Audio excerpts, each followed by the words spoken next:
친구들이랑 어렸을 때 늘 같이 지내다 보면 이런 이야기를 합니다. 우리 우정 변치 말자고. 우리 우정은 영원할 것이라고. 또 그 우정을 파괴하는 자들은 용서하지 않겠다고. 그런데 그 우정이 생각보다 쉽게 망가지거나 흐트러지는 것을 봅니다.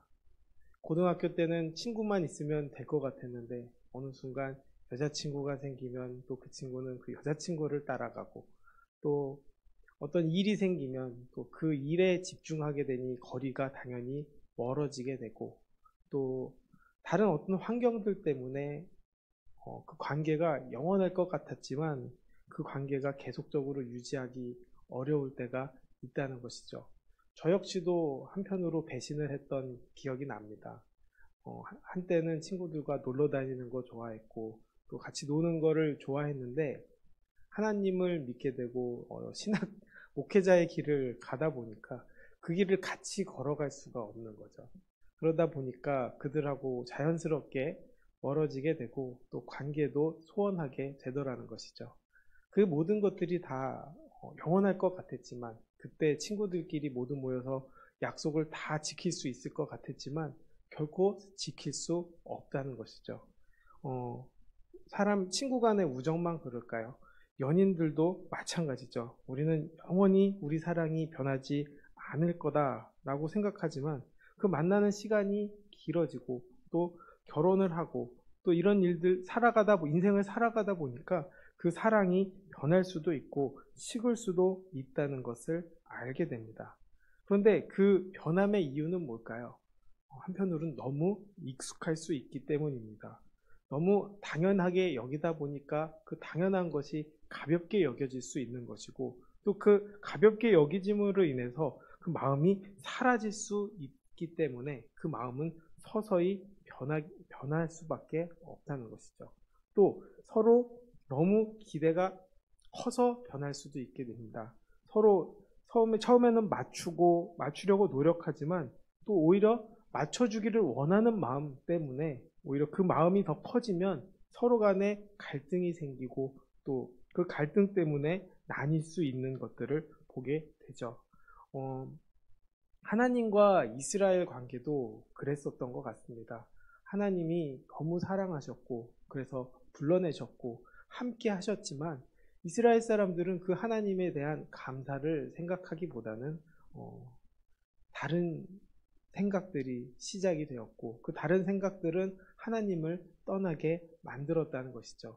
한편으로는 너무 익숙하니까 설마 우리를 괴롭게 하시겠어? 또 설마 우리를 이 땅에서 버리시겠어? 이런 생각들도 있었죠. 그 두 가지 생각들이 합쳐지다 보니까 하나님을 둔 채 하나님을 배신하는 삶을 살게 되었다는 것이죠. 그것 때문에 하나님께서는 그들을 돌이키기 하시기 위해서, 우리를 더 사랑하셨기 때문에 잘못된 길을 가는 우리를 돌이키게 하기 위해서 하나님께서는 늘 약속을 하셨고 또 하나님께서는 그것을 지키려고 하셨다는 것입니다. 오늘 말씀의 예레미야 11장은 약속의 장, 또 언약의 장이라고 말합니다. 아브라함과 약속하셨던 하나님, 또 야곱과 약속하셨던 하나님, 모세와 약속하셨던 그 약속의 하나님께서 그 언약을 통해서 하나님과의 백성과의 그 관계를 늘 좋게 유지하기를 원했지만 그들은 듣지 않았다는 것이죠. 이 백성들에게 임한 심판을 두고서 또 어떤 사람은 하나님께서 화내는 것이 말이 되느냐, 또 하나님이 한편으로는 조금 변덕스러운 것이 아니냐 이렇게 이야기하는데, 오늘 말씀을 보면 하나님이 택하신 백성이 심판할 수밖에 없는 이유들이 나오고 있습니다. 하나님께서 말씀하시는 그 유다의 심판의 이유는 무엇일까요? 바로 1절에서부터 5절까지의 말씀을 보면 출애굽한 이스라엘을 시내산으로부터 인도하신 하나님께서는 이스라엘과 약속을 하셨습니다. 그들에게 율법을 지키고 율법을 행하면 복을 받을 것이다 라고 약속하셨죠. 그러나 율법을 지키지 않는다면 무엇이든지 저주가 임할 것이라고 말씀하십니다. 그런데 시간이 계속 지나다 보니까 이들은 하나님께서 주신 율법의 말씀을 지키지 않았고 그 결과 그들에게 심판이 임하게 된 것입니다.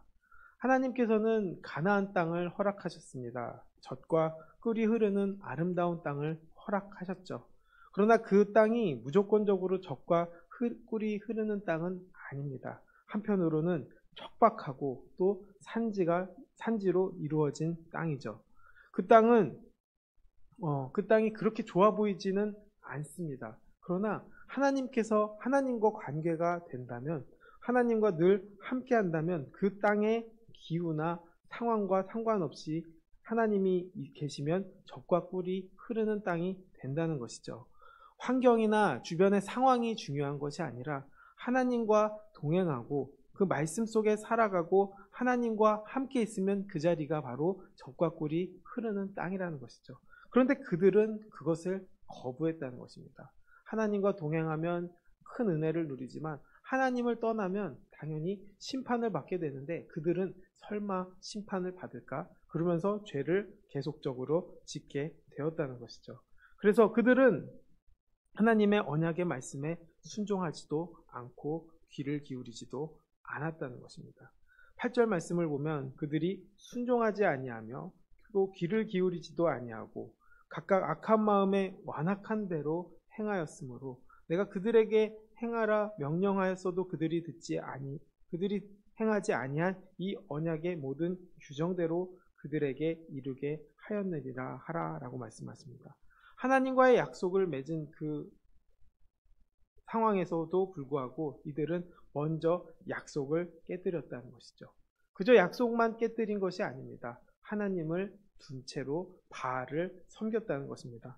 10절 말씀을 보면 그들이 내 말 듣기를 거절한 자기들의 선조의 죄악으로 돌아가서 다른 신들을 따라 섬겼은즉 이스라엘의 집과 유다의 집이 내가 그들의 조상들과 맺은 언약을 깨뜨렸도다 라고 말합니다.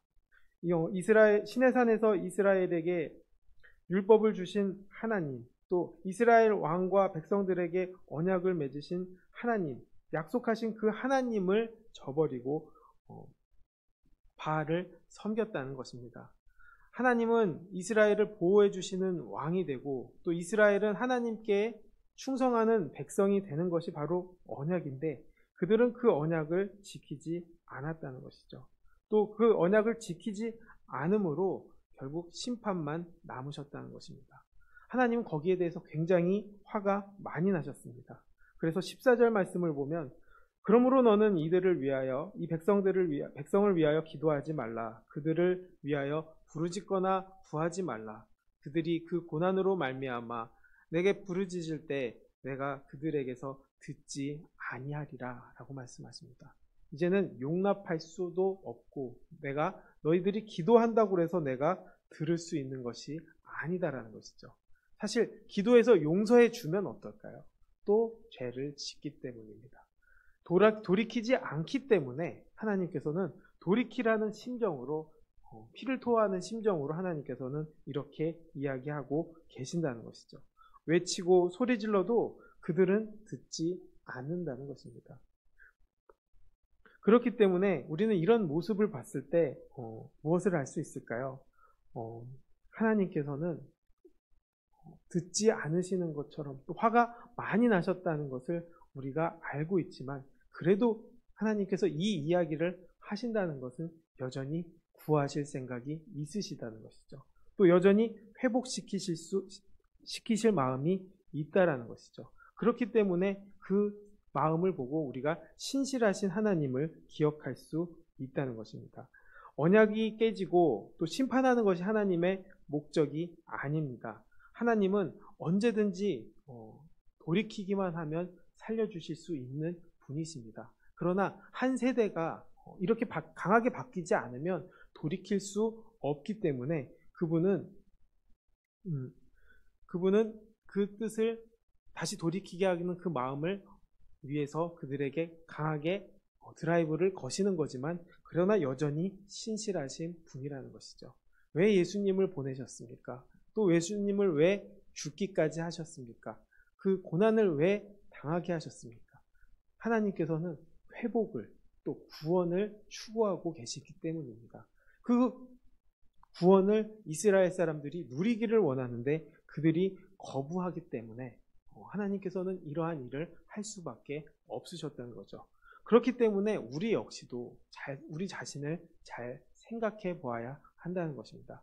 우리 역시도 주님 앞에서 그 사랑을 받음으로 우리 역시도 신실해야 한다는 것입니다.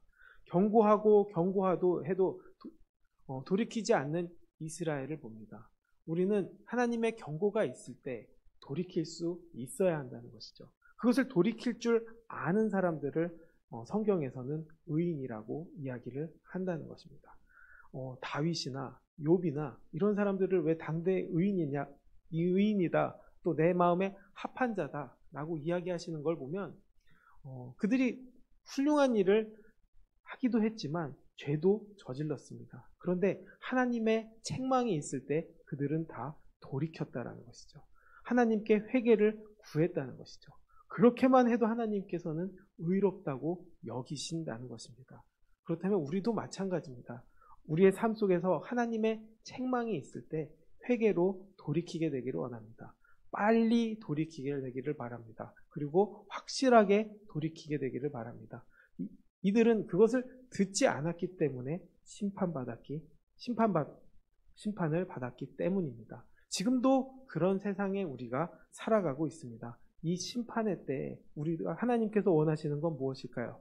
돌이키라는 것이죠. 다시 돌이키고 나를 바라보고 나와 동행하고 또 그래서 구원의 길을 나와 함께 하자라고 말씀하고 계신다는 것입니다. 하나님께서는 그런 이들과 함께 하시고 돌이키는 그 역사를 누리게 하신다는 것입니다. 이 남유다는 심판을 받습니다. 또 그 이유는 확실합니다. 그들이 약속을 파기했기 때문입니다. 또 하나님은 변함없이 그들과 함께하기를 원하셨으나 그들이 먼저 하나님을 배반하고 떠났습니다.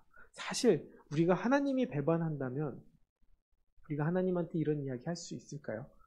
사실 할 수 없습니다. 그런데 우리는 반대로 하나님을 우리가 배신했다는 것입니다. 또 재밌는 건 창조주 하나님께서 우리가 돌이키기를 원하고 계신다는 것이죠. 그 신실한 하나님의 마음을 우리가 갖게 되기를 원합니다. 그 신실한 마음을 가짐으로 인해서 세상의 어떤 유혹과 또 고난이 우리를 위협해도 그 믿음을 끝까지 지킬 수 있게 되기를 원합니다. 하나님은 우리를 끝까지 지킬 수 있게 도우시는 분이시고 그 돕기 위해서 늘 함께 하시고 성령을 통해 인도하고 계십니다. 우리는 그런 하나님을 닮아서 늘 주님 안에서 신실한 삶, 주님께 돌이키는 삶, 세상을 배척하는 삶으로 인해서 늘 주님 안에서 은혜를 누리고 기쁨을 누리고 삶 속에서 늘 승리하는 우리가 되기를 주님의 이름으로 축원하겠습니다. 기도하겠습니다. 하나님, 우리는 하나님을 배신합니다. 하나님은 우리를 배신하지 않으셨습니다. 지금도 우리와 함께하고 계심을 믿습니다. 지금 이 자리에서 우리가 늘 주님을 바라보기를 원합니다. 또 죄가 있으면 주님께 돌이키기를 원합니다. 회개와 신실한 삶으로 살아가기를 원합니다. 그 인도하게 하시는 하나님을 감사하게 생각하며 은혜를 누리게 되기를 원합니다. 주님, 우리에게 함께하여 주시옵소서. 예수님의 이름으로 기도드렸습니다. 아멘.